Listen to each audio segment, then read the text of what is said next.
L'esclavage a été aboli en 1848, mais ce qu'on ne sait pas, c'est que le système esclavagiste n'a pas été lui-même complètement aboli dans les faits à ce moment-là. Pourquoi? Eh bien parce que les planteurs avaient besoin de main-d'œuvre, donc ils sont partis essentiellement à Madagascar et en Afrique pour acheter les esclaves, et ils ont fait signer à ces esclaves des contrats d'engagement. Ils ont libéré les esclaves sur place, ils ont fait signer des contrats d'engagement qui ne mettaient pas fin, si vous voulez, à l'esclavage en fait. Ils les ont amenés ici et ils ont fonctionné comme esclaves pendant au moins 30 ans. Voilà. Et en réalité, l'esclavage a mis près d'une trentaine d'années, comme je viens de le dire, pour être vraiment arrêté, si vous voulez. Bon, ensuite, les principales questions par rapport à cette abolition, c'est que sont devenus les affranchis, que sont devenus les affranchis. Alors, effectivement, tous ceux qui ne servaient pas directement à la production, tous ceux qui étaient improductifs, les enfants, les malades, les estropiés, tout ça, toutes ces personnes-là ont été refoulées. Les planteurs ne voulaient plus d'eux.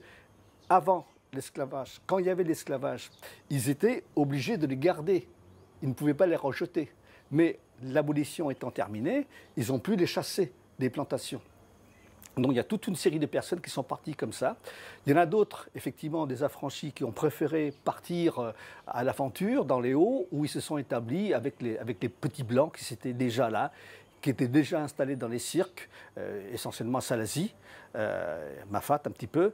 Voilà. Et là, ils ont reconstitué une économie de survie, en quelque sorte. Et puis, une autre partie a les plus forts, les plus valides, etc. Ceux qui étaient encore capables de travailler, eh bien, les planteurs les ont gardés en tant qu'engagés. Ils ont donc reçu un nouveau statut.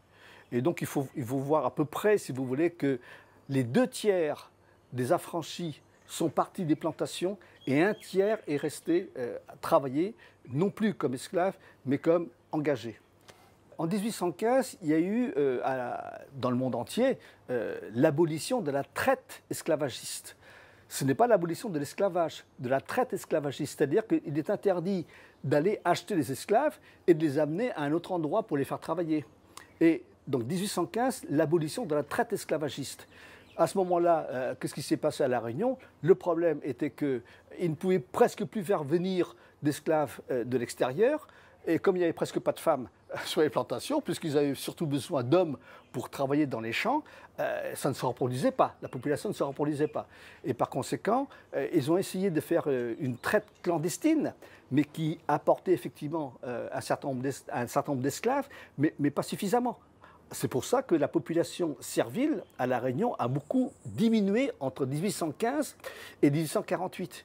Mais comme à ce moment-là, en même temps, le sucre, l'économie cannière, si vous voulez, s'est développée, les planteurs avaient besoin de main-d'œuvre, donc ils ont été chercher, dès 1829, quelques engagés en Inde.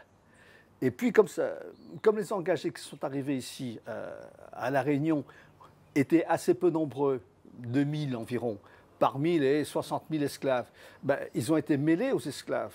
Ils ont eu le même traitement que les esclaves. Et ça, ils ne pouvaient pas l'accepter, puisqu'ils étaient venus avec un contrat de travail. Donc, ils se sont révoltés. Et par conséquent, le gouvernement a dû les rapatrier en Inde. Alors qu'ont fait les planteurs? Ils ont été chercher des Chinois. Mais pas des Chinois de Chine, hein, des Chinois des îles de la Sonde, qu'ils ont fait venir ici pour travailler en tant qu'engagés aussi.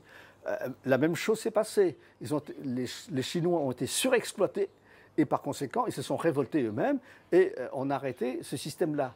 Mais dès le moment où l'esclavage a été aboli en 1848, cet ancien système qui datait déjà de 1829, ils avaient déjà mis un certain nombre de règles, un certain nombre de lois, un certain nombre de décrets pour régler les problèmes qui pouvaient exister entre les planteurs et les engagés. Et donc ces règles-là ont été ensuite, ont refait surface en quelque sorte, et puis le gouvernement de La Réunion a rouvert les vannes de l'esclavage parce puisqu'ils avaient perdu les 2 tiers de leur main-d'œuvre, il fallait bien les remplacer. Et c'est à ce moment-là qu'il y a eu les grands flux d'esclaves, d'engagés qui sont venus donc essentiellement d'Inde, une partie également, comme je l'ai dit tout à l'heure, une partie également de l'Afrique.